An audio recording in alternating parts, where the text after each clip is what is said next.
Magandang araw po sa ating mga listeners.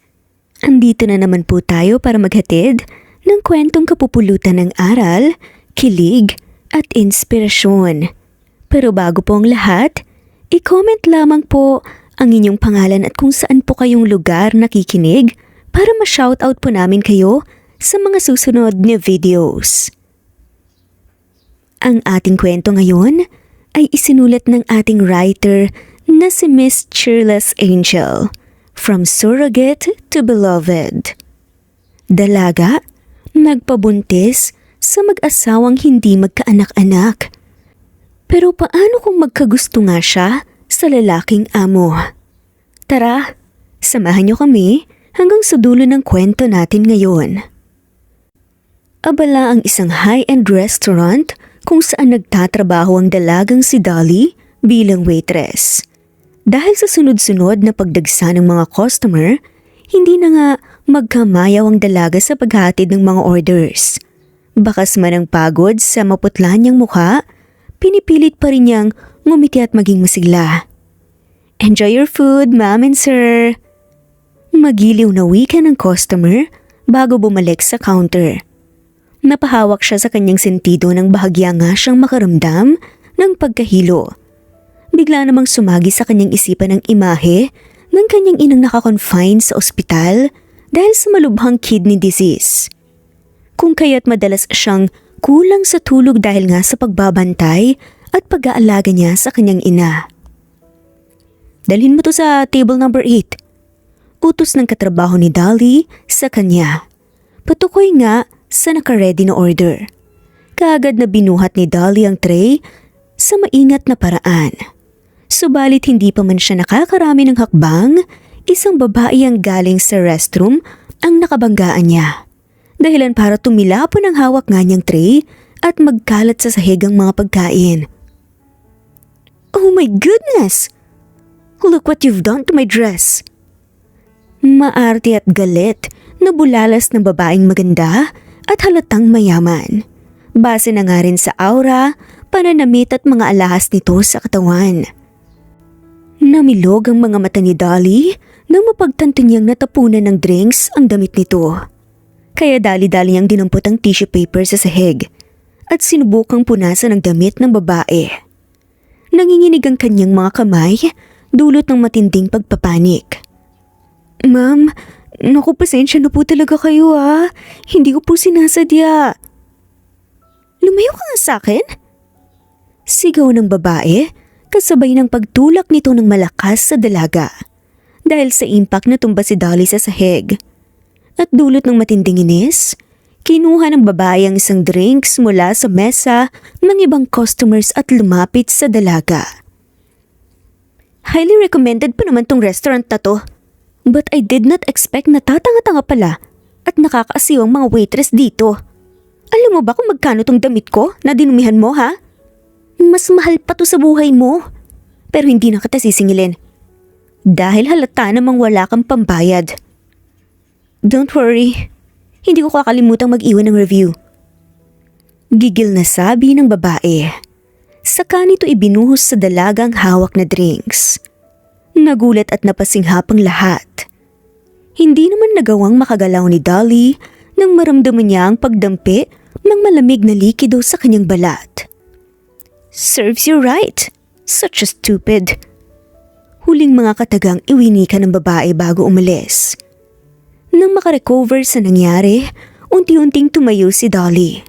Sinipat niya ang paligid. Doon ay napansin niya ang customer na karamihan ay pinagtatawanan at pinamdidirihan siya. Napayuko ang dalaga sa labis na kahihiyang sinapit. Gusto niyang umiyak, ngunit pinigilan niya ang sarili. Sa halip ay nilinis na nga lamang niya ang mga pagkain na natapon sa sahig, saka nagtungo sa kitchen area. Tinuyo niya ang sarili sa pamamagitan ng tissue. Sakto namang nag-ring ang cellphone niya at nang makitang ang nurse ospital ang tumatawag, dali-dali niya itong sinagot. "Nurse, hello po."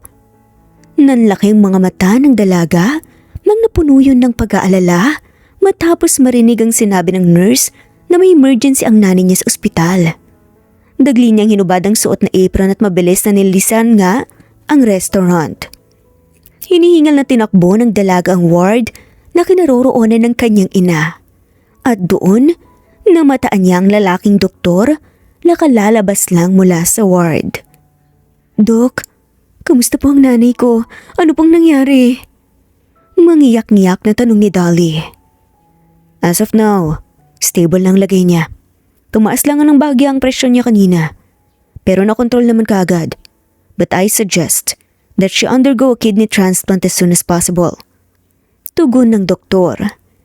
Dahil sa narinig ay bahagyang nanghina ang mga tuhod ni Dolly. Alerto naman siyang inalalayan ng doktor nang muntikan na nga siyang matumba. Batid niyang malala na nga ang kalagayan ng kanyang ina. Ngunit wala pa siyang sapat na halaga para maipa-opera ito. "Sige po, Dok. Maraming salamat po." "Sige, maiwan na kita." Sumandal si Dolly sa pader at nagpakawala ng buntong hininga. Inayos niya muna ang sarili bago siya pumasok sa ward at nadatnan niya ang kanyang ina na nagpapahinga. Hindi na nga niya ito ginising. Ilang sandali pa, nakatanggap siya ng tawag mula sa kanyang manager at kinakailangan na nga niyang bumalik kaagad sa trabaho. Kaya nang may pumasok na nurse para i-check ang kanyang ina, ay nakiusap nga siya rito na kung maaari bantayan muna nito ang nanay niya. Kaagad namang pumayag ang nurse. Pagbalik ni Dolly sa restaurant, tumiretso siya sa opisina ng manager at doon ito mambad sa kanya. Ang dismayadong mukha nito habang nakaupo sa office chair. "Ma'am, pasensya na po talaga kung bigla po akong umalis ha. Nag-emergency po kasi sa ospital eh." Nakayukong paliwanag ng dalaga. "Heto, kunin mo to." Inilapag ng manager ang isang puting sobre sa mesa. "Ano po to, ma'am?" Usisa nga ni Dolly nang kunin niya ang sobre. "That is your final pay." "Final pay? Po? Ano po, ma'am?" Tila nabingi ang dalaga sa narinig.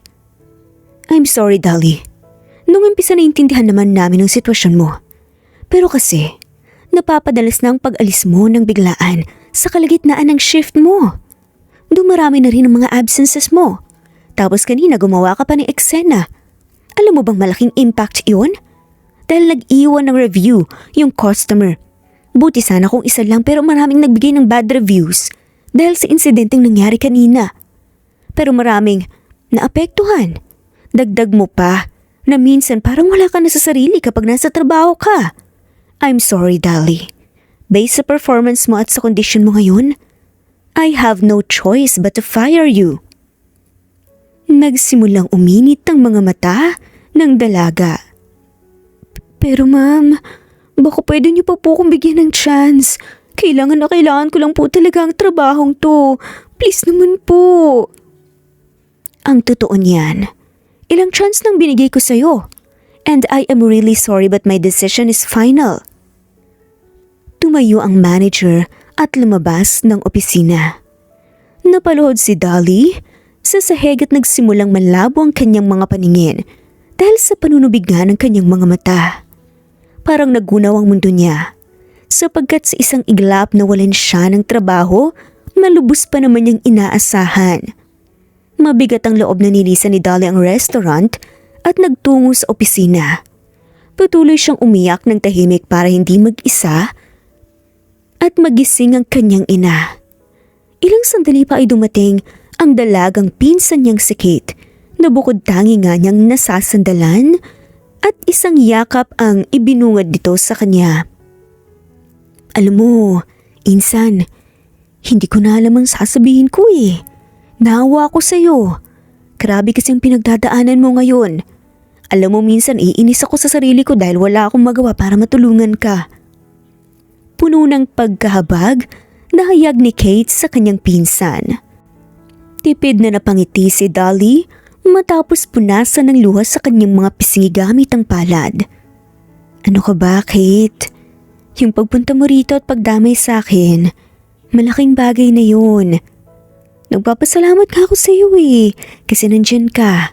Kaya kahit papaano may nasasandalan ako. Katulad ngayon." "Pero paano yan? Wala ka ng trabaho. di ba kailangan ng maoperahan ni tita sa lalong madaling panahon?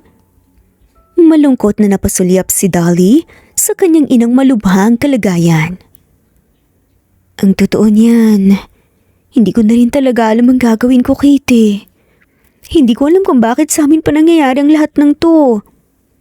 Malungkot na saad ng dalaga.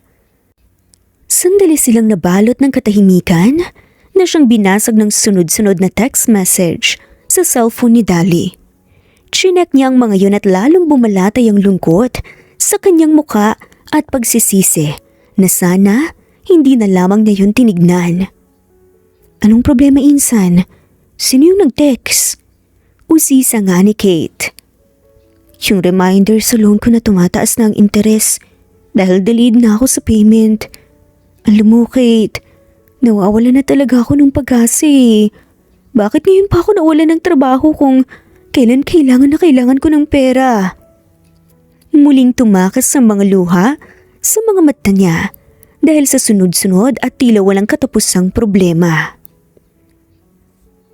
Tanggapin mo na kaya yung ino-offer ko sa iyo nung nakaraan, Insan. Hanggang ngayon, wala pa rin nahahanap na magiging surrogate mother yung mga amo ko. Alam mo, hindi ko naman to sinasuggest sa'yo kung hindi mo kailangan eh. Magdadala ka lang naman ng bata sa sinapupunan mo sa loob ng 9 na buwan. Kapalit ng napakalaking halaga. Pagkatapos nun, magiging mabuti na yung lagay ni tita. At kahit papaano giginhawa ng buhay niyo. Natigilan si Dolly sa sinabi ng kanyang pinsan matapos nitong banggitin muli ang inaalok na oportunidad na palagi niyang tinatanggihan. Kung ngayon tila siya ay napaisip. Muli niyang pinagmasdan ang kanyang ina na nakaratay sa kama. Pinunasan niya ang luha sa pisngi at nilingon si Kate. Kailan ko pwedeng makausap ang amo mo? Tanong niya. Mamaya, tatawagan ko sila para sabihin ang tungkol sa'yo. Baka bukas pwede mo na silang makaharap at makausap. Mabilis na sagot ni Kate, nakalaunan ay napangiti. Kinabukasan kaagad nga niyang pinuntahan si Dolly. At hinatid nga si Dolly sa address kung saan nga siya mag-a-apply na surrogate mother. Nasa labas na nga siya ngayon ng malaking bahay habang hinihintay na salubungin siya ni Kate na ilang sandali pa ay natanaw na nga ring lumabas at excited na lumapit sa kanya. Mabuti naman, nakarating ka na, Insan. Excited na ang amo ko. Tara, pasok na tayo. Gusto ko ninyang makilala. Nagpatangay nga si Dolly papasok sa loob ng malaking bahay habang paulit-ulit ang kanyang paglunok-dulot ng kabang nararamdaman. Maupo ka muna rito sa sala. Tatawagin ko lang sila. Wika nga ni Kate at tumakbo paakyat ng hagdan. Naupo si Dolly sa sofa at nagpakawala ng sunod-sunod at malalalim na buntong hininga. Kalma, Dolly. Ito na lang ang tanging paraan para gumaling si nanay. Wala nang atrasan to. Bulong niya sa sarili. Maya-maya pa nakarinig na nga siya ng mga yabag ng sapatos at takong. Kaya mas lalong dumagundong ang kaba sa kanyang dibdib. Tumayo si Dolly at yumuko sa sahig. Hanggang sa naramdaman na nga lamang niya ang presensya ng kanyang pinsan sa kanyang tabi at sa harap nila ay ang mag-asawa. Ikaw na ba yung pinsan ni Kate na willing maging surrogate mother naming mag-asawa? Unti-unting nagangat ng tingin si Dolly nang marinig niya ang familiar na boses na yun. At automatic na namilog ang kanyang mga mata nang makilala niya ang babae. Teka, ikaw yung customer namin sa restaurant kahapon, di ba? Bigkas ni Dolly, may pait sa kanyang boses dahil sariwa pa rin sa kanyang nangyari. Nanlaki rin ang mga mata ni Natalie at hindi siya lubos na makapaniwala na ang dalaga pala ay ang waitress din na kanyang pinahiya kahapon. Namutawi naman ang kalituhan sa mukha ni Kate pati na nga rin sa amo nga nitong lalaki na si Austin. What's going on? Magkakilala kayo? Dumako ang tingin ni Dolly sa lalaki. Doon kaagad niyang napansin ang taglay nitong kakisigan at kagwapuhan. Subalit mabilis nga siyang nag-iwas ng tingin at muling bumaling sa babae. Siya yung customer na aksidente kong natapunan ng pagkain. Dahil doon napahiya ako at isa yun sa mga naging rason para mawalan ako ng trabaho. Madiin na saad ni Dolly. Hindi niya lubos sa kalain na ang magbibigay sa kanya ng oportunidad ay ang taong yumurak pala sa pagkatao niya. Dahil sa trauma ay hindi na nga napigilan ni Dolly ang kanyang emosyon at mabilis na umalis. Kung saan dagliring tumakbo si Kate para sundan ang kanyang pinsan. Natalie, totoo ba ang sinasabi niya? Baling ni Austin sa kanyang asawa sa boses na may bahid na pagkadismaya. Han, wala akong ideya sa mga sinasabi niya at hindi ko lang talaga napigilan ang galit ko dahil dinumihan niya ang damit ko. Katwiran ni Natalie. For goddamn sake, Natalie. Pinsan man siya ni Kate o hindi, hindi ka dapat mamahiya ng tao, lalo na sa mababaw lang na dahilan. Bahagyang tumaas ang boses ni Austin. Han, I'm sorry, okay? But please do something. Siya na yung paghasa natin para magkaroon ng baby. Dahil sa nagawa ko baka mahirapan akong makumbinsi siya kahit manghingi pa ako ng tawad. Kaya please convince her. Kailangan natin ng surrogate mother, Han. Please gumawa ka ng paraan. Pagsusumamo ni Natalie sa asawa. Huminga ng malalim si Austin bago siya umalis para sundan ang dalaga. Samantala inali naman ni Kate ang kanyang pinsan na kasalukuyang lumuluha. Insan, pasensya ka na. Hindi ko naman alam na si Ma'am Natalie pala yung sinasabi mong customer na namahiya sa'yo kahapon eh. Ayos lang, Kate. Hindi ko lang talaga ina-expect na siya pala ang amo ko. Gamit ang mga kamay na pinunasan ni Dolly, kasabay nga nun, pinunasan niya ang kanyang pisngi. At unti-unti nga, ang paglapit sa kanila ni Austin na siyang tumikhim para nga makuha ang atensyon nila. Excuse me. Parehong napalingon ang magpinsan sa lalaki na lumapit kay Dolly. Dolly ang pangalan mo, di ba? Hindi sa kinakampihan ko ang asawa ko. Pero ako nang humihingi ng dispensa sa nagawa ni Natalie. Minsan kasi hindi niya talaga makontrol ang init ng ulo niya. Dahil hanggang ngayon, hindi pa rin kami nagkakaroon ng anak. Alam kong napahiya ka niya, pero sana bigyan mo kami ng chance. Handa kami ibigay sa iyong lahat. Nabanggit din ni Kate na kailangan ng kidney transplant ang nanay mong nasa ospital. Handa kaming sagutin ang lahat ng mga gastusin at operasyon ng nanay mo. Basta, pumayag ka lang na maging surrogate mother naming mag-asawa. We've been married for almost 13 years. Pero until now, hindi pa rin kami nabibiyayaan ng anak. At nararamdaman kong ikaw, Dolly, ikaw ang magiging pag-asa namin para matupad ang pangarap naming magkaroon ng baby. So please, pag-isipan mo sana ng mabuti. Desperado ngunit kalmado ang boses na pagkumbinsi ni Austin sa dalaga. Napatingin si Dolly sa kanyang pinsan. Animoy humihingi ito ng opinyon kung ano ba ang dapat niyang gawin. Tipid na napangiti lang si Kate waring sinasabi nito na anuman ang maging desisyon ng kanyang pinsan, handa siyang sumuporta. Ibinalik ni Dolly ang tingin sa lalaki. Aaminin ko po, nahawa ako sa mga sinabi niyo, pero may awa rin po ako sa sarili ko. Hindi lang ako basta pinahiya ng asawa niyo eh. Niyurakan niya rin po yung pagkatao ko. At hindi ganun kadali kalimutan yun. Tsaka, kundi dahil sa kanya hindi naman din talaga ako papasok sa ganito. Madiin na bigkas ng dalaga. Saka bumaling sa kanyang pinsan. Pasensya ka na, Kate. Alam kong gusto mo lang talaga akong tulungan sa problema ko. Kaya lang, kahit mahirap kami, may pride at dignidad pa rin naman ako bilang tao. Magkita na lang tayo ulit. Walang lingon-lingon na lumisan si Dolly kasama ang kanyang dignidad at respeto sa sarili. Naiwan namang bagsak ang mga balikat ni Austin at humugot ng isang malalim na buntong hininga bago pumasok sa bahay para sabihin sa kanyang asawa ang nangyari. Hon, this can't be. Please, gumawa tayo ng paraan para mapapayag natin siya. Ito na yung pag-asa natin. Hahayaan ba natin mawala to? pagpupumulit at pagsusumamo ni Natalie sa kanyang asawa habang kanina pa nga siya palakad-lakad sa sala. Nakaupo si Austin sa sofa habang hinihilot ang sentido. Tila malalim din itong nag-iisip kung ano ang dapat nilang gawing mag-asawa para makumbinse ang dalaga na pumayag na maging kanilang surrogate mother. Kate, pwede mo bang sabihin sa amin kung saang ospital nakakonfine ng tita mo? Ang ina ni Dolly? Tanong ni Austin sa katulong.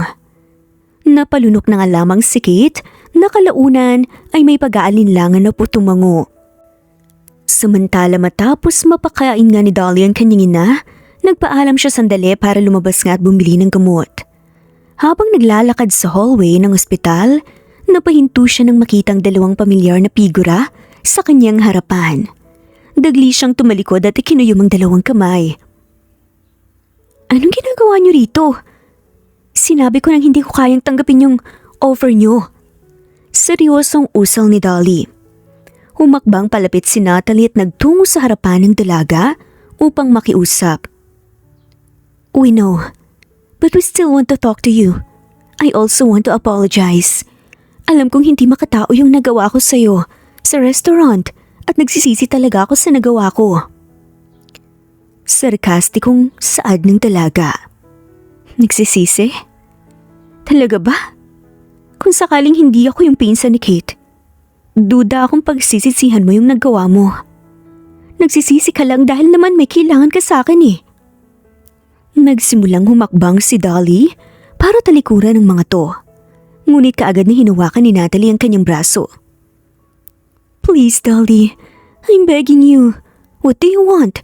Gusto mo bang doblehin namin ang babayad namin sa'yo? O gusto mo triple? Sabihin mo lang kung magkano ibibigay namin sa'yo. Hindi makapaniwalang hinarap ni Dolly si Natalie nang magbanting ang kanyang tenga sa sinabi nito. Ibang klase talaga kayong mga mayayaman. Akala nyo, lahat nadadaan sa pera? At porket mapera kayo, kung masta kayo daig niyo pa talaga ang Diyos.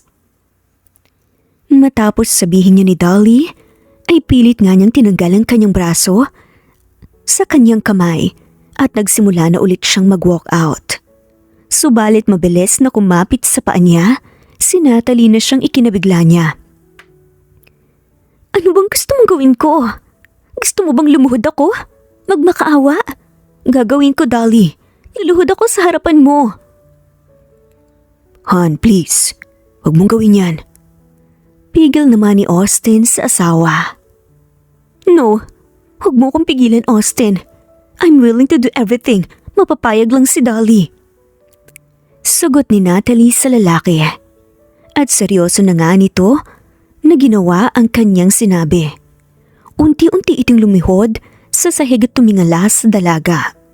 Napaiwas ng tingin si Austin sapagkat alam niyang hindi na nga niya mapipigilan pa ang kanyang asawa.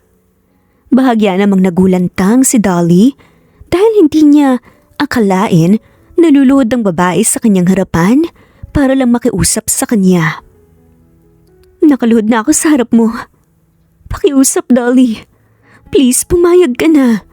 Bigyan mo sana kami ng chance. Gustong-gusto na talaga kasi naming magkabibi ng asawa ko. Parang awa mo na. Nagsimulang humikbi si Natalie. Kaya pinagtitinginan na sila ng mga tao. Pinagmasdan ni Dolly ang babae sa kanyang harapan. Sa mga mata nito ay nakita niya kung gaano kadesperadang magkaroon ng anak. Ngunit daglingan niyang ibinaling ang paningin sa ibang direksyon. Hanggat maaari ay ayaw niyang lumambot. Pero aamin niyang hindi siya katulad ni Natalie sapagkat siya ay may puso at may simpatya sa ibang tao. Ayaw niyang maging katulad nito. Kung kaya't hinawakan niyang babae at inalalaya na tumayo. Hindi mo kailangan lumuhod. Hindi ako katulad mo. Dahil nasa puso ko pa rin ang pagiging makatao. Sad nga ni Dolly. Hindi kami alis dito, Dolly. Hihintayin namin hanggang sa magbagong isip mo. Pahabol na sad ni Natalie. Bago tuluyang mag-walk out nga ang dalaga para magtungo sa restroom. Sumandal siya sa pader at sunod-sunod na napabuntong hininga. Makalaan lang ang ilang minuto, lumabas na nga rin siya nang biglang makatanggap siya ng tawag kaagad na sinagot din niya. Hello? Hello, is this Dolly? Ang lending staff nga ang nagsalita. Ako nga po. Hi Ma'am Dolly, this is from the loan app. I-remind ko lang po sana kayo about sa payment nyo. Mas mainam po kung mababayaran po natin ito kaagad para hindi na po lumaki ng husto ang interes at para hindi na rin po magkaroon pa ng eskandalo. Hindi pa man natatapos ang pagsasalita, biglang pinatay ni Dolly ang tawag. Ngunit ilang segundo lang nagring na nga rin ang phone niya. This time ay galing nga sa ibang numero. Sinagot niya ito. Hello? Hi Ma'am Dolly, ilang buwan na po kayong delayed sa payment nyo. Bayaran niyo na po ang utang niyo dahil kung hindi, baka idaan po namin to sa legal na paraan. Idadaan po natin sa barangay. Katulad ng una ay binabaan din ng dalaga ang tawag ng lalaki. Napasandal siya sa pader at marahan na inuntog-untog ang kanyang ulo roon. Nagsimulang manubig ang kanyang mga mata. Sunod-sunod na nag-flash sa kanyang isipan ang imahe ng kanyang inang nahihirapan. Mga bills sa ospital, mga utang na kailangan niyang bayaran, mga problemang pasan-pasan niya sa kanyang balikat na tila unti-unti na nga ring pumapatay sa kanya. Diyos ko, ano nang gagawin ko? Paano ko ba malulutas ang problemang to? Saan ako kukuha ng pera? Hindi na napigilan pa ni Dolly ang maluha. Sa bigat ng mga problema, hindi niya alam kung anong gagawin. Lalo na ngayon ang trabahong tanging source of income niya nawala rin. Pinawi ng dalaga ang kanyang mga luha bago bumili ng gamot. At nang pabalik na nga siya sa ward ng kanyang ina, nadatnan niya sa waiting area ang mag-asawa na matyagang naghihintay sa kanya. Lumapit siya sa mga ito at numambad sa kanya ang nagsusumamong mga mata ng mag-asawa. Dolly, please. Nakikiusap ako. Pumayag ka na. Alam ko bilang anak, gusto mong mapa-opera ang nanay mo. Nakausap namin yung doktor. Sinabi niyang malala na ang lagay ng nanay mo. Nalaman din namin sa pinsan mo na marami kang pinagkakautangan. So, kailangan mo ng pera. At kami, kailangan namin ng magdadala ng anak namin. Saad ni Natalie. Tila hindi mawawalan ng pag-asa na makambinsi nga ang dalaga. Ipinagdikit ni Dolly ng mahigpit ang kanyang mga labi at huminga ng malalim. Saka nagsalita. Sige. Pumapayag na ako. Labag man sa loob ni Dolly ang mga katagang sinambit, subalit wala na nga rin siyang ibang choice at ito lang ang naisip niyang natitirang solusyon sa mga suliranin na kanyang kinakaharap. Kaagad namang namutawi ang tuwa sa mukha ng mag-asawa na halos maluha pa. Walang humpay na nagpasalamat ang mga ito kay Dolly dahil sa pagpayag na maging kanilang surrogate mother. Kaagad na pumirma ng kontrata si Dolly. At tulad nga ni ipinangako ng mag-asawang Hernandez na operahan ng ina ni Dolly at ngayon ay nagpapagaling na lamang ito. Nay, masaya po kung gagaling na po kayo. Tura ni Dolly habang hawak ang kamay ng kanyang inang nakahiga sa hospital bed. Pero hindi pa rin ako sang-ayon anak sa pinasok mo. Ang pagiging surrogate mother para lang maoperahan ako. Umiiyak na saad ni Dolores habang ang tingin nito ay nakapukol sa kisame. Masama kasi ang loob niya nang malaman niya kung saan galing ang perang pinang-opera sa kanya. Hindi naman magawang magsinungaling ni Dolly sa kanya. Nay, wala pong ibang higit na mahalaga sa akin kundi kayo. Isa pa ka, 9 na buwan lang naman po eh. Pagkatapos nun okay na. Mababayaran na ako ng mag-asawa dahil binigyan ko sila ng anak at magiging maayos na po ang buhay natin. Katwiran ni Dolly. Pero, paano kapag nagkaroon ng komplikasyon? Paano kung hindi kayanin ng katawan mo? Puno ng pag-aalala pang sabi ng ina ng dalaga. Hinaplos ni Dolly ang kamay ng kanyang ina bago nagsalita. Nay, sigurado naman po ako nakakayanin ng katawan ko. Saka, huwag na po kayong mag-alala sa akin. Kasi hindi na rin po ako pwedeng umatras eh. Ang mahalaga po sa akin ngayon, yung naoperahan na po kayo. Huwag na po kayong umiyak ha? Pinunasan ng dalaga ang mga luha sa gilid ng mga mata ng kanyang ina at niyakap niya ito. Para sa kanya kasi, hindi bali na nga na siyang magsakripisyo. Huwag lang mawala ang kanyang ina. Hindi nagtagal nagsimula na nga ang iba't ibang test sa katawan ni Dolly. Walang katapusang check-up hanggang sa tuluyan na nga siyang nabuntis sa pamamagitan ng IVF o in vitro fertilization. Para naman maalagaan siya at matutukan ng mag-asawa, kinakailangan tumira ni Dolly sa bahay ng mga Hernandez hanggang sa maisilang nila ng buhay ang nasa kanyang sinapupunan. At ngayon, kasulukuyang magkasama sina Dolly at ang pinsan niyang si Kate sa terrace ng kanyang silid sa mansyon para lumanghap ng hangin. Tuloy na ba talaga ang pag-alis mo? Malungkot na usisa ni Dolly sa dalaga. Pinag-usapan kasi nila ang pag-alis ni Kate papuntang Canada para doon na nga siya magtrabaho. Tumango si Kate. Oo, insan eh. Alam mo namang matagal ko na talagang pangarap na mag-abroad. Sa totoo lang, ayoko pa sanang umalis. Lalo na't nandito ka. Mababait din sa akin sina Ma'am Natalie at Sir Austin. Kaya nga nalulungkot din ako na iwan kita eh. Saka sila, pagkatapos ng ilang taon na, paninilbihan ko sa kanila. Pero gayon pa man, panatag naman ako nga alagaan kanila. Basta, huwag mo kalilimutan na kumustahin pa rin kami rito ha. Mamimiss kita, Kate. Alam mo namang ikaw lang yung taong nasasandalan ko kapag hindi umaayon sa akin ang mundo. Ano ka ba, insan? Siyempre, kapag may oras ako, kukontakin pa rin kita, no? Mag-a-abroad lang naman ako. At hindi naman ibig sabihin nun, nakakalimutan ko na kayo ni tita. Basta ikaw, mag-iingat ka rin dito. Huwag mong pababayaan ang sarili mo.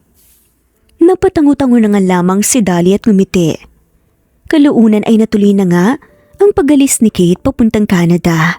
Kung kaya't nakaramdam ng lungkot si Dolly, sapagkat ang pinsan niya lang ang lagi niyang nakakausap sa araw-araw.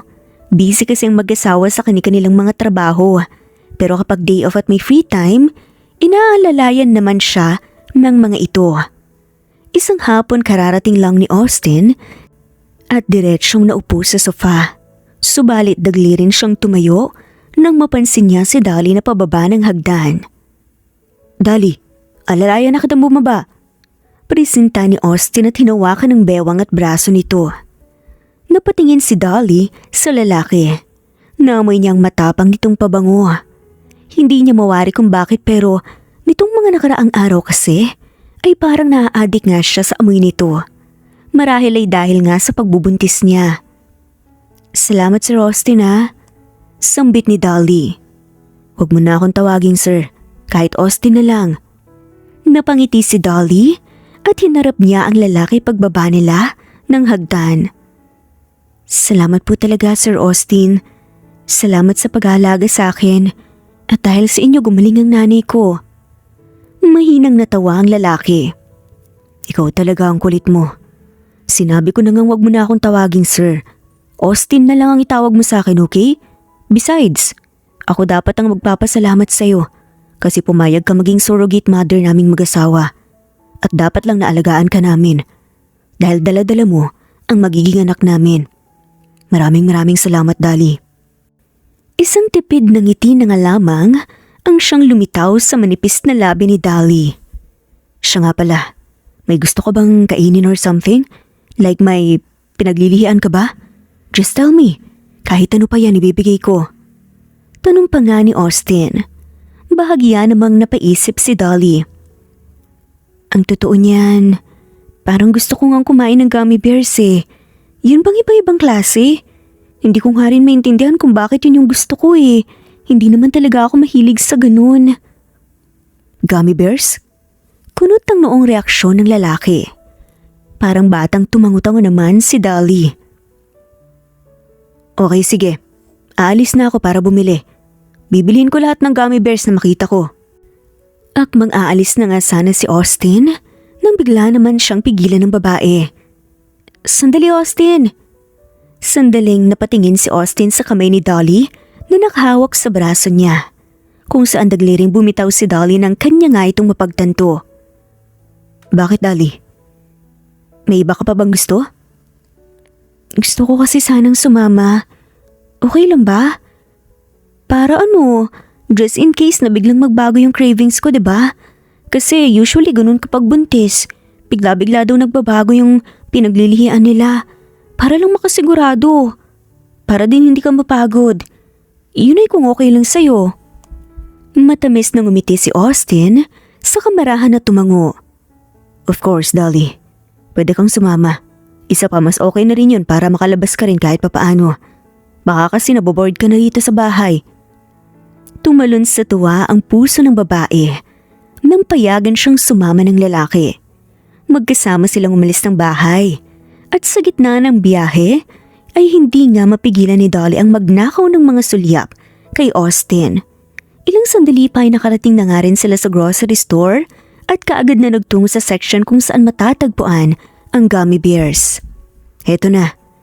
Walang pagdadalawang isip na pinuno ni Austin ng iba't ibang klase ng gummy bears ang cart na daladala niya. Teka, Austin, ang dami naman natin yan. Laglag pa nga na komento ni Dolly. Well, lahat ng to para sa'yo. Just in case na mag-crave ko ulit, at least may stock tayo sa bahay. Pero Austin, sobrang dami talaga niyan eh. Saka hindi naman tayo sigurado mamaya o bukas gusto ko pa rin yan. Mabuti pa, ibalik na natin yung iba. Kaagad na kumilos si Dolly para ibalik sa shelves ang mga kinuhang gummy bear ng lalaki. Natawa na nga lamang si Austin at tinulungan itong ibalik ang mga kinuha. Bigla namang natigilan si Dolly nang mapatitig nga siya sa gummy bear. Mo'y takam na tangam na nga siya na kainin yun. Mabuti pa, bayaran na natin to para makain mo na.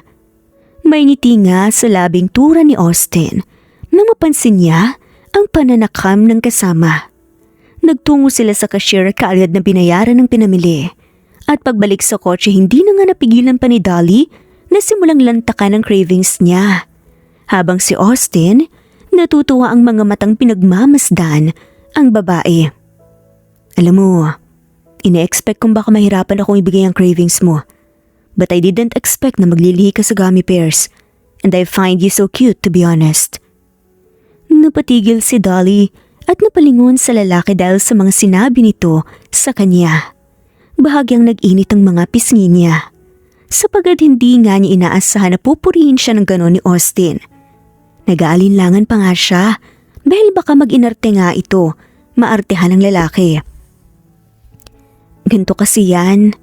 Habang nag-i-scroll kasi ako sa cellphone, may nakita ako nagla-live ng gummy bears. Tapos yun na bigla yung cravings ko. Paliwanag ni Dolly na medyo nahiya. Okay. Tanging usal na nga lamang ni Austin ang nakangiti at pinaandar na nga nito ang kotse. Pagsapit ng hapunan, magkakasama sa hapagkainan ng mag-asawa at si Dolly.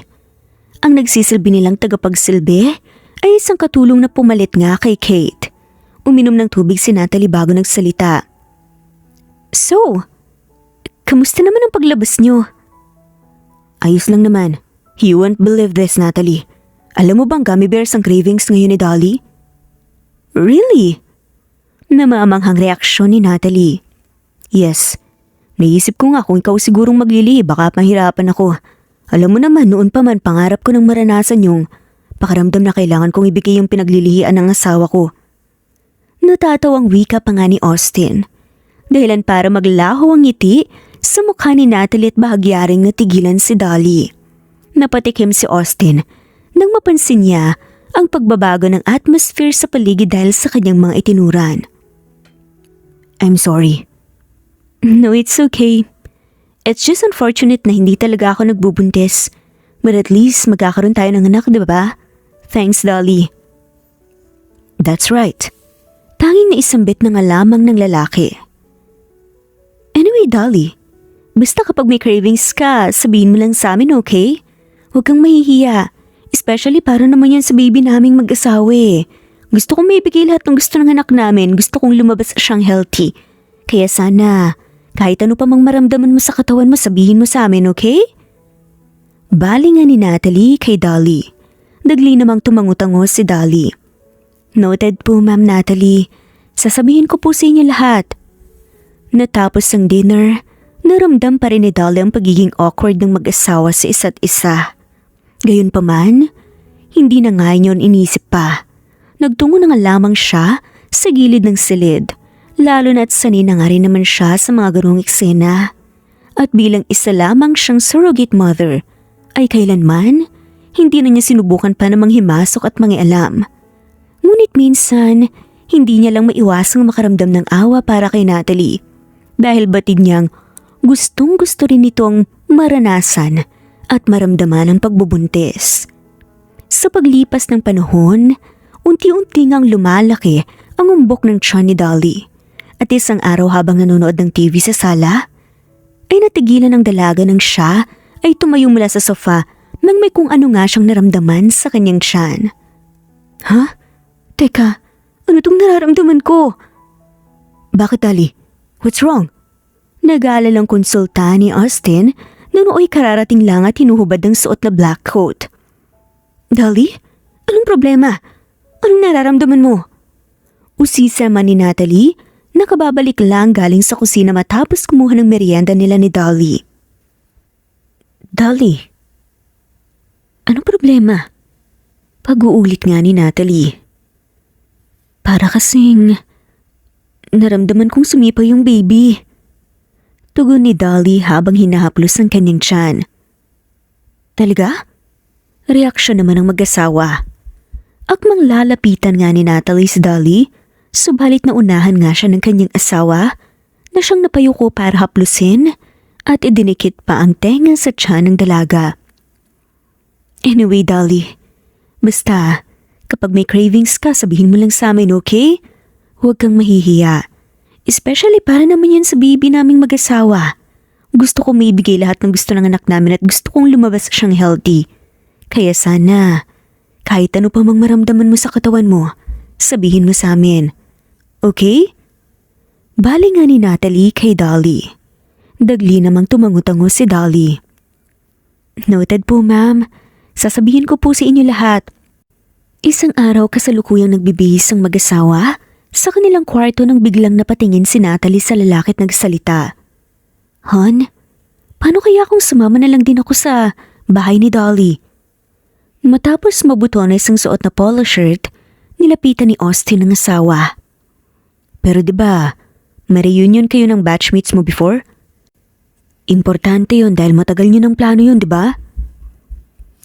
Siguro naman maintindihan nila kung hindi ako makapuntahan.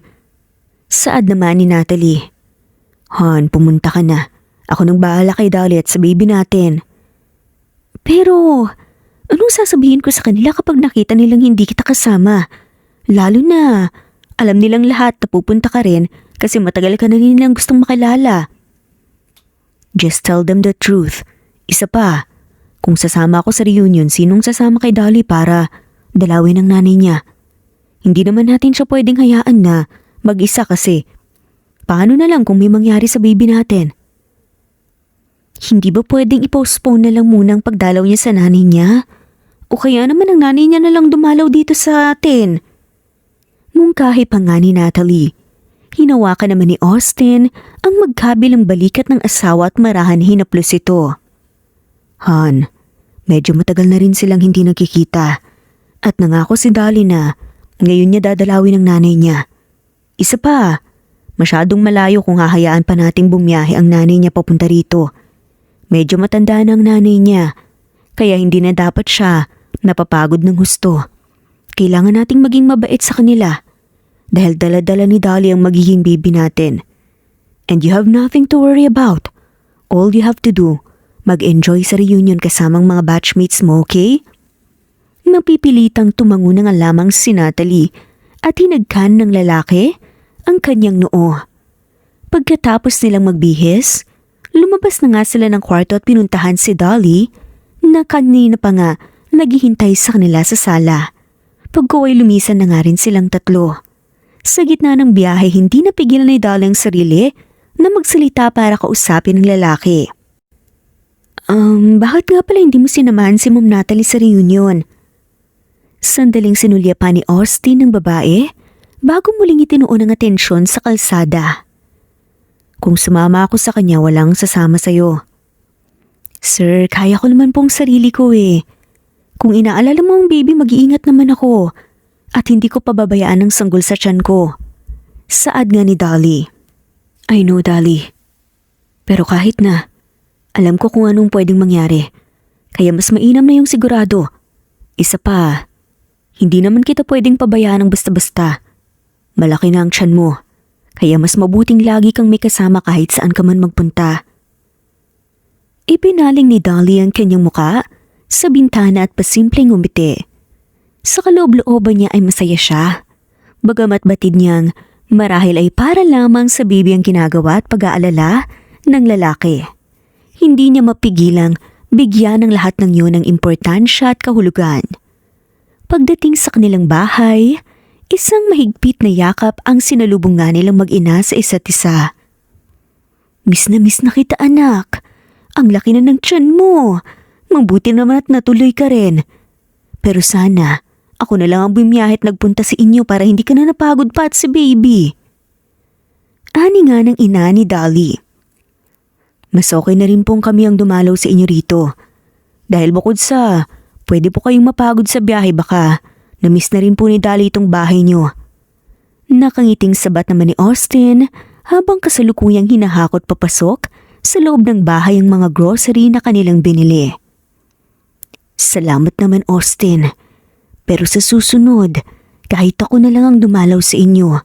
O siya, sandali, ihanda ko na lang yung pananghalian para makakain na kayo. Paniguradong gutom na kayo.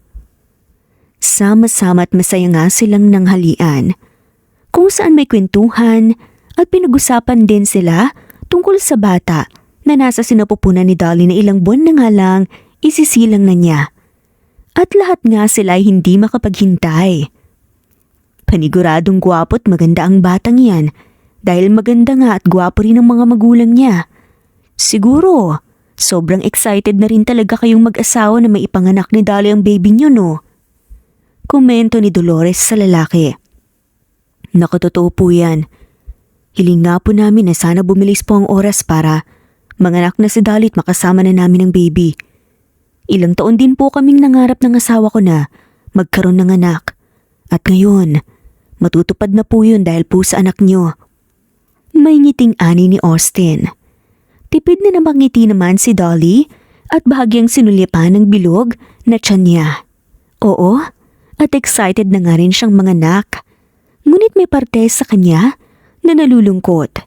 Sapagkat kapag nanganak na nga siya, ibig sabihin lang nun, wala na siyang papel pa sa buhay ng mag-asawa. Lalong-lalo na kay Austin.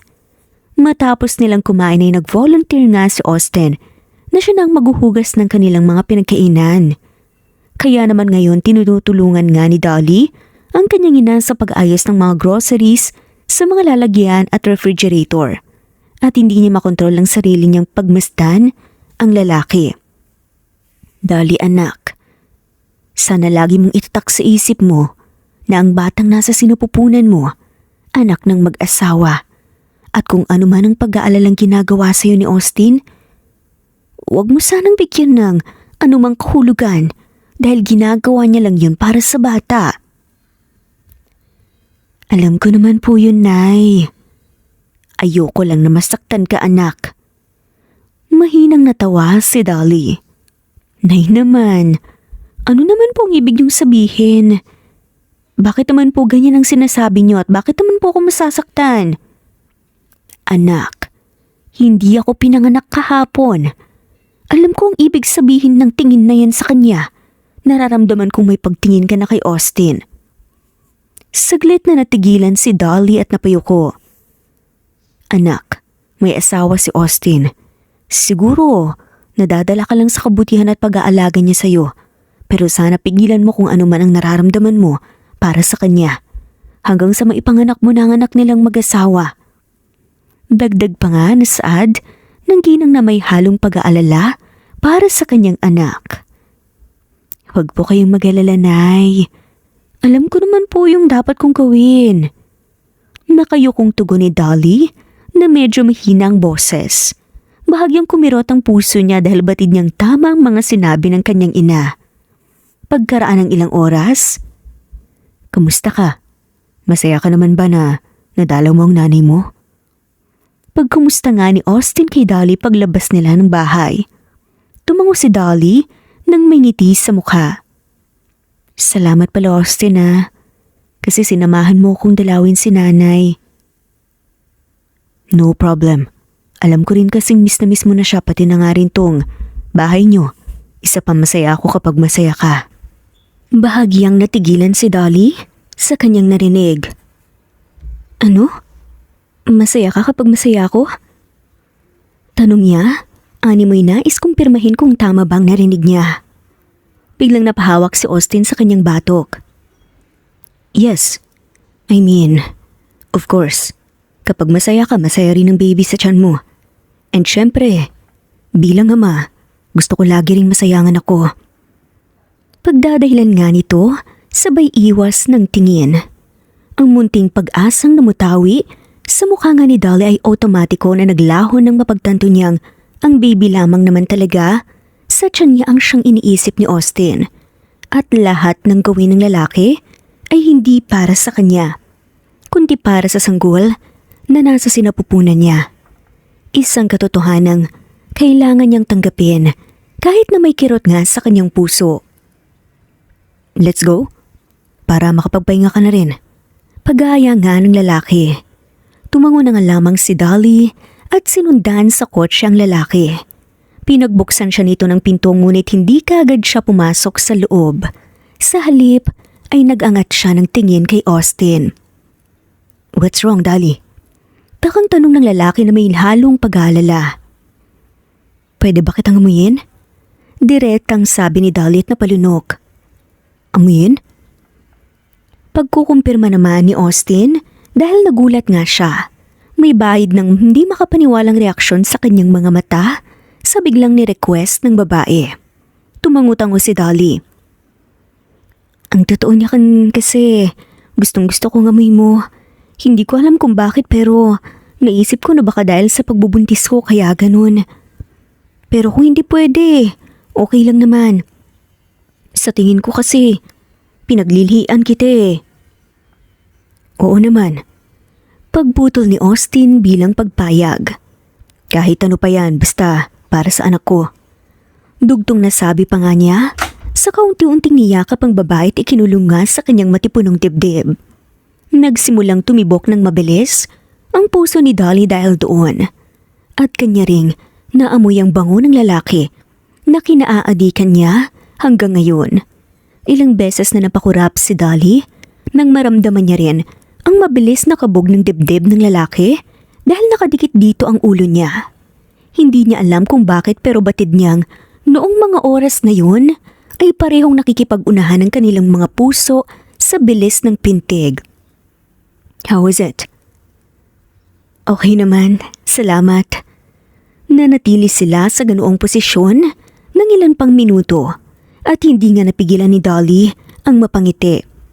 Alam niyang pinayuhan na nga siya ng kanyang ina na kailangan niyang pigilan ang nararamdaman niya para sa ama ng batang dinadala niya. Subalit kahit anong pilit niya, hindi niya magawang makontrol ang kanyang puso. Ilang sandali pa ay nakarinig ng mga yabag ng paa si Dolly.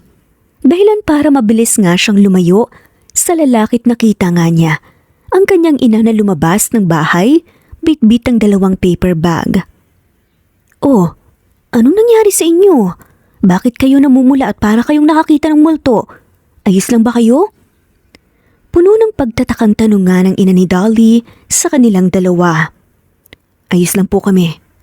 Medyo nauutal naman na sagot ni Austin. "Sigurado ka ba, iho?" Paninigurado naman ni Dolores. "Opo, Nay. May palakalam po kasing biglang tumalon kanina kaya nagulat po kami. Ang init po kasi kaya namumula kaming dalawa." Pagsisinungaling na nga lamang ni Dolly. Kumunot ang noon ng kanyang ina. Tila ine-examine kung totoo ang mga sinabi ng kanyang anak. Gayunpaman hindi na nga nito nag-interoga pa. Siya nga pala, nagtabi ako ng mga pagkain para iuwi niyo, para matikman din ni Natalie ang luto ko. Ibinigay nito sa lalaking mga hawak na paper bag. Salamat po. Tiyak po ako magugustuhan to ni Natalie, lalo na't masarap ang luto niyo. Salamat o siya. Mag-iingat kayo sa biyahe, ha? Niyakap naman ni Dolly ang kanyang ina. Mag-ingat ka rin po dito, Nay, ha? Huwag niyo pong pababayaan ang sarili niyo. Huwag po kayong mag-alala. Malapit na po akong manganak at magkakasama na po ulit tayo. Kaunting panahon na lang po. Ikaw rin, anak. Ingatan mo ang sarili mo. At syempre si baby. Matapos ngang magpaalam sa isa't isa, ang mag-ina ay lumisan na nga sina Dolly at Austin at namutawi ang katahimikan sa kanilang dalawa. Waring gusto nilang mag-usap, subalit parehong nahihiya na magsalita sapagkat hindi mawala-wala sa kanilang mga isipan ang nangyaring eksena kanina. Siya nga pala. Pagbasag ni Austin sa katahimikan nang hindi na nga niya ito natiis pa. Gusto ko lang itanong, kailan mo pa pinaglilihiyaan ang amoy ko? Hindi ko po alam kung kailan nagsimula eh. Basta nung isang beses na naamoy kita, parang gusto ko pong amuyin ka palagi. Hindi ko lang masabi kasi, syempre nakakahiya naman. Pero 'di ba, napag-usapan na natin na kung ano man yung mga gusto mo at nararamdaman mo kailangan sabihin mo sa amin? Hindi nagawang makaimik ni Dolly. Paano ba naman kasi niya sasabihin na ang gusto niya ay lagi niyang kasamang lalaki? Hindi niya alam kung dahil pa ba yun sa pagbubuntis niya o talagang kagustuhan na ngayon ng puso niya. Matapos ang araw na yun, wala ngang palya sa pagbibigay ng atensyon si Austin kay Dolly na kung madalas pa nga ay maaga itong umuwi para lang masigurong maaalagaan at maibibigay niya ang lahat sa babae. At ngayon nga ay walang pag-aalinlangan na isinuot ni Austin ang isang dress para lang ma-entertain at mapasaya si Dolly. Hindi ko alam na magaling ka rin palang magpatawa ng ganyan. Bagay na bagay sa iyong dress. Natatawang komento ni Dolly habang pinapanood kung paano mag-aktong babae si Austin sa kanyang harapan. Kapag kasama kasi nito si Natalie, hindi naman ganito ka-jolly si Austin. Talaga ba? Tingin mo ba maraming mga lalaking magkakandara pa sa akin, miss? Hirit pa nga ni Austin sa pambabaing boses habang pumipilintek pa nga ang mga daliri sa hangin at ang lakad nito ay parang isang modelo. Ngunit halatang nahihirapan dahil sa mataas na heels na suot nito. Lalong napahagalpak ng tawa si Dolly na siyang pumupuno sa bawat sulok ng kwarto. Miss, baka naman pwede mo akong make-upan. Kahit lipstick lang. Para naman, mas lalong mag-highlight yung beauty ko. Pagre-request pa nga ni Austin sa boses na babae. Maarte nga itong naupo sa kama sa tabi ng babae.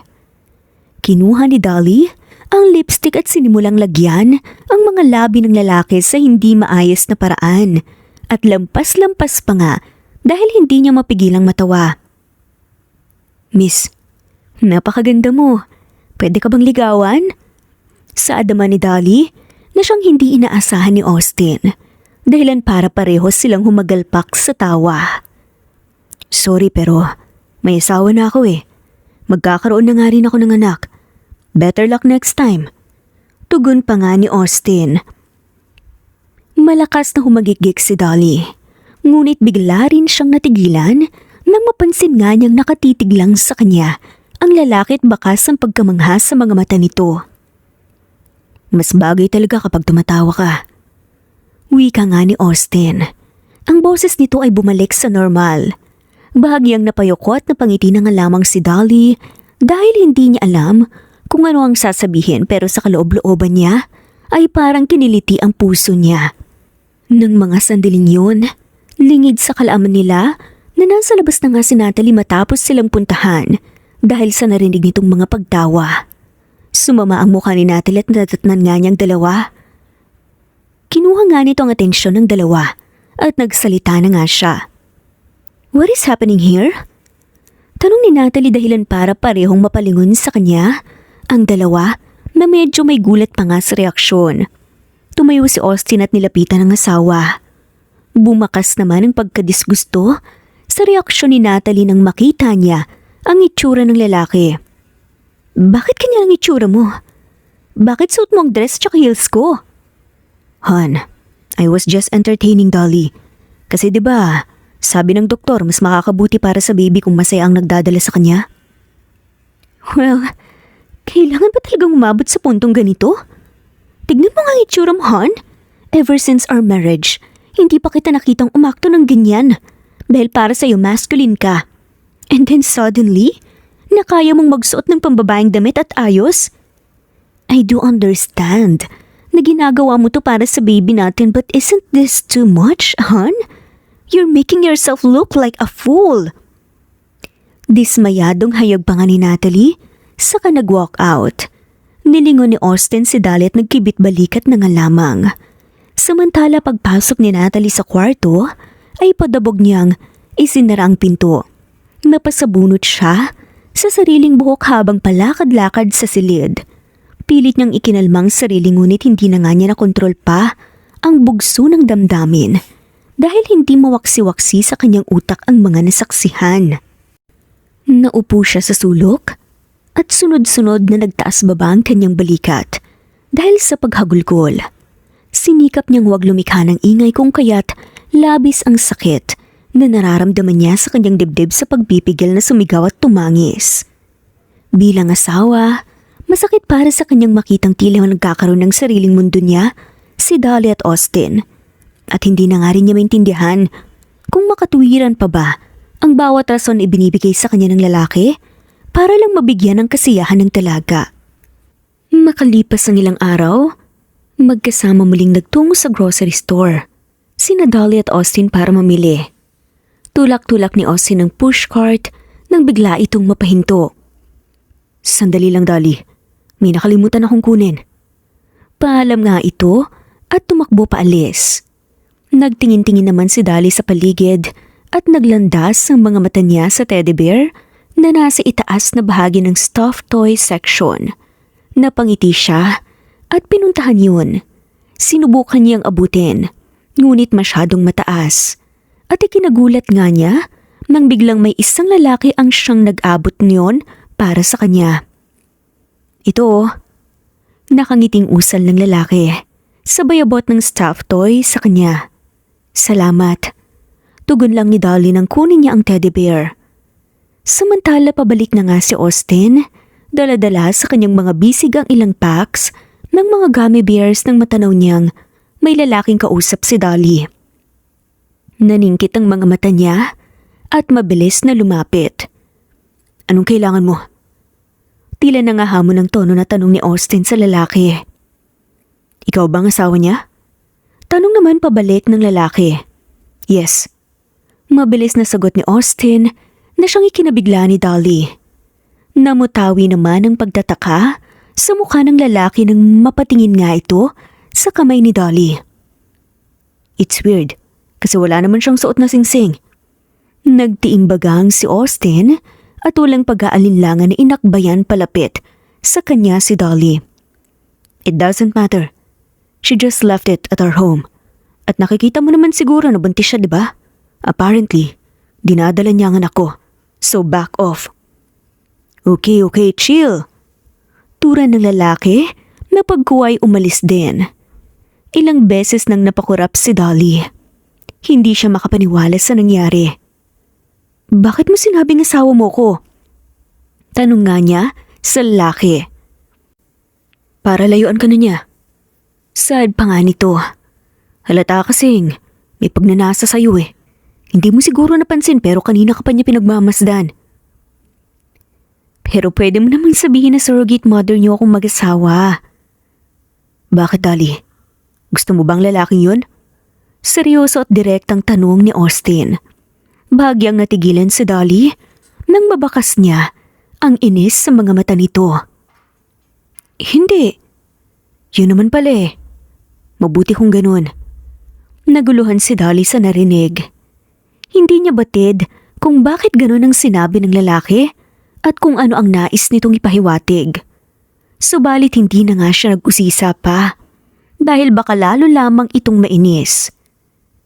Siya nga pala, bakit ang dami mong kinuhang gummy bears? Hindi ko naman yan pinaglilihaan ngayon Pag-iiba na nga lamang niya sa usapan nang mapansin niya ang mga gummy bears na dala nito pabalik. Just in case, mas mabuti ng sigurado. Sagot ni Austin at muling itinulak ang pushcart. Nagtungo sila sa counter para bayaran ng mga pinamili nila. At sa isang iglap ang kaninang tahimik na grocery store na puno ng sigawan at takot nang biglang may armadong lalaki ang pumasok para mang-hold up. Ikaw, ilagay mo lahat ng pera mo sa bag. Sigaw ng isang lalaking hold-upper habang tinututukan ng barel ang cashier ng ihagis nga nitong isang itim na bag. Nasa malapit lang sina Austin at animoy tumitsyempo para sumugod. Austin, please. Kung ano man ang iniisip mong gawin, huwag mo nang subukan. Baka mapahamak ka lang. Kinakabahan ng boses. Nabulungan ni Dolly kay Austin na siyang humarang sa harapan niya. It's okay, Dolly. Basta dito ka lang. Sagot lang ni Austin. At sa isang iglap, nang magkaroon ito ng pagkakataon mabilis itong sumipa nga sa kamay ng hold-upper. Dahilan para tumalsik ang baril sa sahig. Dahil sa ginawa niya ay sinubukang manlaban ng lalaki na siyang nilabanan din ni Austin pabalik at bawat atake niya ay sinisigurado niyang tumatama. Hanggang sa mapahandusay na nga sa sahig ang hold-upper. At takmang kukunin na nga ni Austin ang baril sa sahig nang biglang lumapit ang isang hold-upper kay Dolly. Sige, subukan mong kunin yan. Papatayin ko mag-ina mo. Banta pa nga nito habang hawak sa leg si Dolly at nakatutok na nga sa tiyan nito. Nanigas si Austin sa kanyang kinatatayuan. Napuno siya ng takot noong mga sandaling yun. Please, huwag mo silang sasaktan. Pakiusap ni Austin. Austin, nanginginig ang boses na puno ng takot na bigkas ni Dolly. It's okay. You will be okay. Pangalo ni Austin habang nananatili siya sa kanyang kinatatayuan. Kailangan niyang mag-ingat dahil isang maling galaw lamang niya ay maaaring mapahamak si Dolly pati na nga rin ng sanggol sa sinapupunan nito. Ilang minuto lang, umalingaw-ngawang pagwangwang ng siren, senyales na parating na nga ang mga pulis. Kaya dali-daling kumilos ang mga hold-upper para tumakas. At ang nang hostage kay Dolly ay bigla nga siyang sinuntok sa tiyan, saka ito kumaripas ng takbo. Malakas na napadaing si Dolly, dulot ng matinding sakit, at biglang lumapit sa kanya si Austin na hindi nagsayang ng oras at kaagad siyang sinugod sa ospital. Habang nasa waiting area, ay palakad-lakad si Austin at paulit-ulit na inihilamos ang kanyang mga palad sa kanyang muka. Punong-puno siya ng takot at pag-aalala para kay Dolly. Maya-maya pa ay lumabas nga ang doktora mula sa emergency room. Dok, kamusta po sila? Wala na po kayong dapat ipag-alala, mister. Sa kabutihang palad ayos lang ang baby at ang misis mo. Ililipat na siya sa ward para pwede mo na siyang puntahan. Nakangiting sabi ng doktora. Nakahinga ng maluwag si Austin sa narinig. Salamat po, Dok. Nagtungo nga sa ward si Austin at binantayan si Dolly na siyang mahimbing na natutulog. Hanggang sa dalawin siya ng antok. Makalipas lang ang ilang sandali ay nagising na nga rin si Dolly at namataan niya ang lalaki sa gilid ng kama na natutulog. Ngunit ang mas nakaagaw ng atensyon niya ay hawak nito ang kamay niya. Pinagmasdan niya si Austin at marahan na hinaplos ang pisngi nito. Bakit ka ba ganyan? Alam ko namang ginagawa mo lang ang lahat para sa anak mo. Pero, bakit pinaparamdam mo sa akin na mahalaga ako sa'yo? Paano ko mapipigilan tong nararamdaman ko? Kung ikaw mismo ang nagtutulak sa akin umasa. Alam kong mali itong nararamdaman ko. Maling-mali. Dahil may asawa ka at isa lang akong surrogate mother. Sana, pagkatapos kong manganak, magawa kitang kalimutan. Marahan na hinaplos ni Dolly ang mukha ng lalaki. Animoy kinakabisado ang bawat parte nito. Doon ay tumulo ang mga luha niya. Pagkatapos ay umayos siya ng upo at dagling pinunasan ang basa niyang pisngi. Hindi naman nagtagal ay nagising na nga rin si Austin. Dolly, kamusta ka? Kamusta ang pakiramdam mo? May masakit ba sa'yo ha? Tatawag ba ako ng doktor? Sunod-sunod na tanong nito. Ayos lang ako, Austin. Huwag ka nang mag-alala pa. You don't have any idea kung gaano ako natakot kanina. It was my fault. Dahil sa akin muntikan kayong mapahamak ni baby. Huwag mo nang sisihin ang sarili mo. Ang mahalaga, okay kami ni baby. Hinaplos ni Austin ang kamay ni Dolly na hanggang ngayon ay hawak-hawak niya pa rin. Sa kataimtim na tinitigan ito sa mga mata. Hindi ko kakayanin kung sakaling may nangyari sa'yo. Sa sinabing yon ni Austin, ay muli na namang bumilis ang pintig ng dibdib ni Dolly. Ngunit may kasama yung kirot, sapagkat hindi niya alam kung ano pa talaga ang intensyon nito sa kanya. Kung bakit, ganoon na lamang ang mga sinasabi nito na parabang may puwang na nga siya sa puso nito. Nang mga sandaling yun, nakatayo sa pintuan si Natalie. Ang eksena ng kanyang nadatnan ay nagdulot ng sakit sa kalooban at sa mga mata niya. Mariin siyang napalunok. Nakaramdam siya ng kakaibang galit na gusto niyang ilabas. Gayunpaman sinikap niyang huwag iyon ipahalata at tuluyan nang pumasok. Oh my God, Dolly! What happened? Are you okay? Kamusta ang baby? Nag-aalalang tanong ng dalaga. Pilit nga niyang tinatago ang sakit sa kanyang mga mata. Mabilis naman na binitawan ng dalawa ang kamay ng isa't isa kung saan tumayo si Austin para lapitan naman ang asawa. She's safe now. Okay na rin ang baby natin. Saad niya sa asawa. Thank God.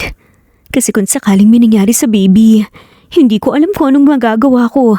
Ano ba kasing nangyari, Han? Akala ko ba hindi mo hahayaan na may mangyaring masama sa baby natin? I'm sorry, Han. Masyado akong nagpadalos-dalos kanina kaya muntik ko nang ilagay sa panganib ang buhay ni Dolly. At ng anak natin. I promise, this will never happen again. Hindi ko na sila ulit pababayaan pa. Siguraduhin mo lang, Han, ha? Matagal nating pinangarap na magkaroon ng anak.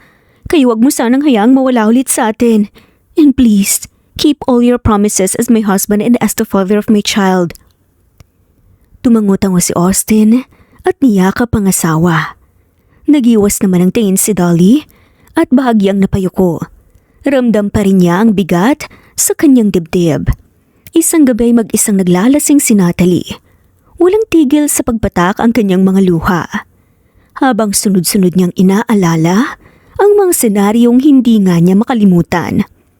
Ang kanyang asawa at si Dolly, na madalas nga niyang makitang nagkakamabutihan na siyang unti-unting dumudurog sa puso niya.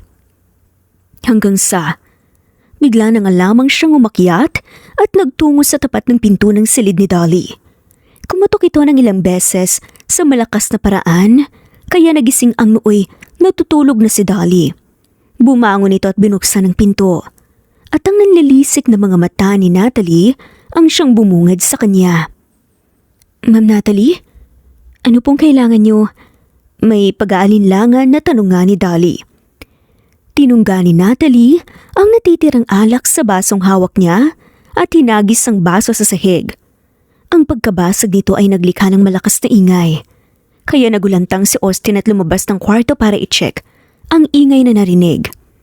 Napahiyaw naman ng malakas si Dolly nang bigla na nga lamang siyang sampalin ni Natalie. Ma'am Natalie, bakit niyo po ako sinampal? Puno ng pagtatakang tanong niya. Kung saan ang luha ng kanyang mga mata ay mabilis na namuo dahil sa sakit na naramdaman. Bakit? Masakit ba? Wala pa yan sa sakit na nararamdaman ko, Dolly. Ma'am Natalie, hindi ko po kayo maintindihan. May nginig sa boses ng dalaga. Ngumisi si Natalie. Huwag ka nang magmaang-maangan pa. Huwag kang magpanggap na inosente. Dahil ang totoo, isa ka mga liparot. Balak pang sampalin muli ni Natalie si Dolly. Ngunit mabilis nga siyang napigilan ni Austin nang dumating ito. Natalie, what are you doing? Bakit mo sinasaktan si Dolly? Galit na pag-awat ng lalaki sa asawa. Hindi makapaniwalang reaksyon ang bumalatay sa mukha ni Natalie. Sinasaktan?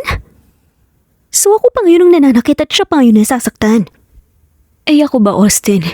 Hindi ba ako nasasaktan? Ano bang pinagsasasabi mo? At saka bakit ka ba naglalasing? Stop acting like you don't know. Akala mo ba? Hindi ko napapansin na nilalandi ka ng babaeng yan? Noong una, naiintindihan ko pa. Pero kalaunan, narealize ko na ginagamit ka na lang niya at ginagamit niyang anak natin para malandi ka niya. Tapos ikaw, todo bigay ka naman. Bakit? Nahulog ka na rin ba sa panlalandi ng babaeng yan, ha? Stop it, Natalie. Hindi mo lang mga sinasabi mo. Lasing ka lang. Mapait na natawa si Natalie. Hindi ako tanga, Austin. Mas lalong hindi ako manhid. Alam ko kung anong mga nakikita ko. Ako ang asawa mo pero pakiramdam ko ako ang sampid dito sa bahay. Austin, sana hindi mo nakakalimutan na surrogate mother natin siya. Ako ang asawa mo at anak natin ang dinadala niya. Sandaling ipinikit ni Austin ang mga mata at huminga ng malalim para kontrolin ang sarili. Stop saying nonsense, Natalie. Lasing ka lang, kaya kung ano-anong sinasabi mo. Mabuti pa, magpahinga ka na sa kwarto at bukas na tayo mag-usap kapag bumalik ka na sa katinoan. Isang malakas na sampalang iginawad ni Natalie sa kanyang asawa, kasabay ng pagpatak ng kanyang mga luha. Bumaling ang tingin niya kay Dolly, na ngayon ay lumuluha na rin habang hawak-hawak pa rin ang pisnging sinampal niya. Napalunok si Natalie bago siya umalis at nagtungo sa kwarto. Sa karoon ay nagwala at umiyak ng umiyak. Matapos ang tagpong yun, ay nagtungo sa veranda si Austin. Malalim na nag-isip at uminom ng alak. At dahil hindi makatulog si Dolly sa nangyari, ay lumabas siya para samahan ng lalaki. Bakit ka dito? Baka malamigan ka. Baka makasama pa sa'yo. Mabuti pa bumalik ka na lang sa loob at magpahinga. Mahinahon ng boses na tura ni Austin kay Dolly. Hindi ako makatulog. Pagrarason naman ng babae. Siya nga pala. Ako nang humihingi ng dispensa sa ginawa ni Natalie sa'yo kanina. At sa mga sinabi niya. Nilingon ni Dolly ang lalaki na ngayon ay nakayuko at batid niyang mabigat ang loob, subalit mabigat din ang kalooban ni Dolly sa kadahilan ng alam niyang siya ang dahilan kung bakit nga nagsisira nga ngayon ang relasyon ng mag-asawa. Hindi kasi lingid sa kaalaman niya na madalas mag-away ang dalawa at yun ay dahil sa kanya. Minsan, iniisip ko kung tama bang naging desisyon kong tanggapin ang offer niyong maging surrogate mother. Kung hindi siguro ako pumasok sa buhay niyo, baka masaya pa rin kayong mag-asawa ngayon. Shh, don't say that. Ang totoo niyan, bago ka pa dumating sa buhay namin, nagkaroon na talaga ng lamat ang pagsasama namin. Sa ilang taon na pagsasama namin bilang mag-asawa, pareho kaming devastated dahil hindi kami magkaroon ng anak. Hanggang sa nakagawa siya ng maling desisyon. Sinubukan niyang magpagalaw sa ibang lalaki dahil desperada na siyang mabuntis. Iniisip niya na baka ako ang may problema. It turns out, siya pala talaga ang may problema kaya hindi kami makabuo. Pero dahil mahal ko siya, pinatawad ko siya. Lumagok si Austin sa alak na kanyang iniinom bago muling nagsalita. Sana, kung ano man yung mga nagawa at nasabi niya kanina, huwag mo sanang dibdibin yun. Bukas paniguradong magiging okay na rin siya. Hindi na nagawang makaimik pa ni Dolly. Halo-halo na ang emosyong nararamdaman niya. At ayaw niyang mag-umapaw ang pagiging negatibo sa sistema niya dahil baka makasama pa nga sa bata. Kaya naman nagpaalam na nga siya sa lalaki at pumasok na ulit sa loob para ipahinga ang kanyang utak sa mga nangyayari at mga nalaman. Kinabukasan, nagising si Natalie na mugto ang mga mata. Wala sa kanyang tabi ang kanyang asawa.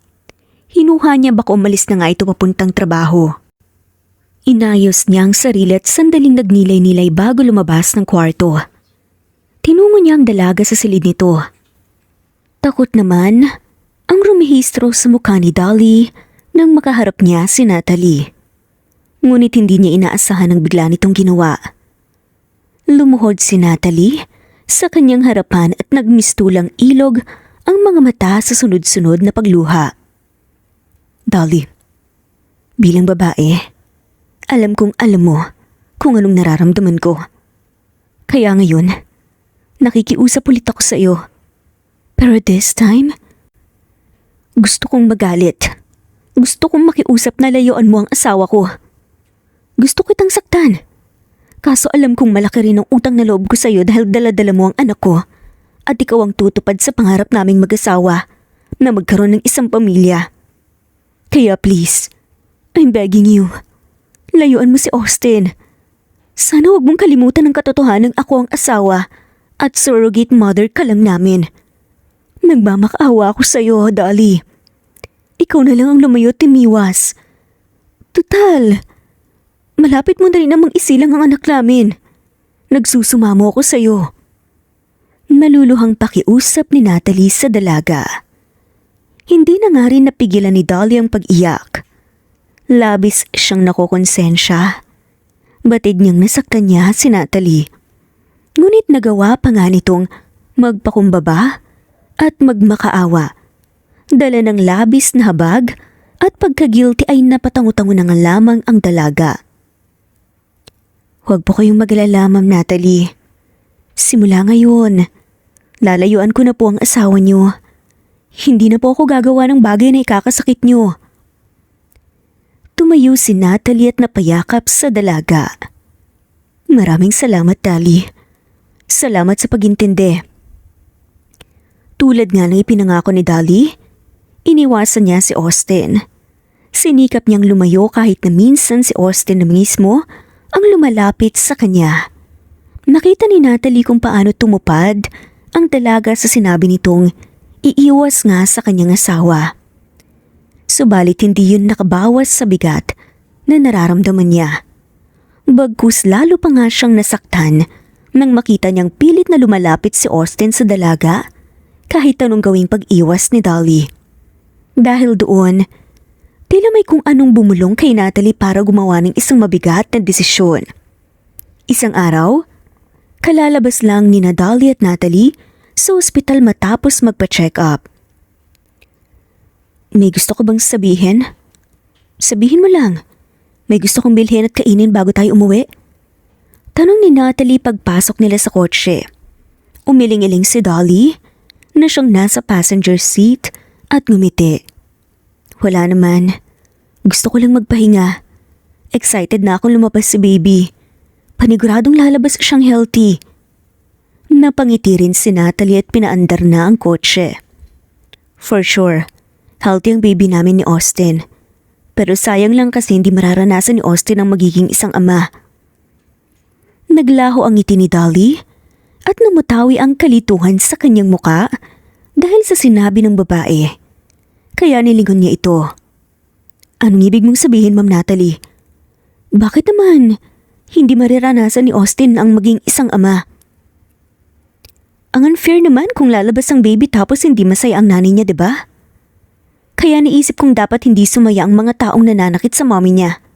Para patas, diba? Uwi ka ni Natalie sa mapait na boses. At doon, unti-unting nabalot ng kaba ang puso ni Dolly. Ngayon lamang niya napagtanto na may kakaiba kay Natalie at kinakabahan siya sa pwedeng gawin nito. Ma'am Natalie, ano pong sinasabi niyo? May kakaibang ngiti sa mukha ni Natalie nang lingunin niya si Dolly. Di ba gusto mong magpahinga? E di magpapahinga tayo. Yun nga lang habang buhay tayong magpapahinga. Matapos sabihin niya ni Natalie, bigla itong tumawa nang tila ba nawawala sa katinuan. Ma'am Natalie, kung ano man po ang binabalak mo please, huwag mo nang ituloy pa. Nakikiusap ako. alang-alang sa baby niyo ni Austin. Puno ng takot na pagmamakaawa ni Dolly. Don't worry, Dolly. Panigurado namang hindi kakayanin ni Austin na maiwang mag-isa. Kaya for sure susunod din siya at makakasama rin namin siya ng baby namin sa kabilang buhay. Mabilis na pinaharurot ni Natalie ang kotse na animoy sinasadya nitong mabangga. Ngunit ang ibang kotse na lamang ang siyang umiiwas sa kanila. Sinubukan ni Dolly na agawin ang manibela, kaya nagpagewang-gewang ang andar ng sasakyan. Walang humpay na pag-aagawa ng nangyari sa loob ng kotse. Ngunit determinado talaga si Natalie na wakasan ang buhay nila. Nanlaki mga mata ni Dolly nang matanaw niya ang isang malaking posteng tinutungo nga ni Natalie. At wala siyang nagawa kundi ang mapasigaw na lamang hanggang sa tuluyan na nga bumangga ang sasakyan. Sa ospital gumuho ang mundo ni Austin nang inanunsyo sa kanya ng doktor na wala na nga ang kanyang asawa. Tanging pagsigaw at pag-iyak ang kanyang nagawa. Kasalukuyan siyang nasa gilid ng kama kung saan nakaratay si Dolly na may benda sa ulo at hinihintay niyang magkaroon na ito ng malay. Hindi man nagtagal ay nagising na nga rin si Dolly na siyang muling nagpaluha sa lalaki. Austin, nangihinang sambit ni Dolly. I'm glad you're okay. Ani ni Austin. Kamusta ang baby? Si Ma'am Natalie, kamusta siya? Tanong nga ni Dolly. Napalunok si Austin at bahagyang napayuko. Fortunately, okay naman ang baby. Pero si Natalie wala na siya. Wala na siya, Dolly. Ani mo'y naging ilog ang mga luhang sunod-sunod na pumatak mula sa mga mata ni Dolly sa narinig. Sumikip ang kanyang dibdib at hindi niya napigilang mapahagulgol. Hindi siya makapaniwalang wala na nga si Natalie. At labis siyang nalulungkot at nakokonsensya dahil pakiramdam niya, kasalanan niya ang lahat.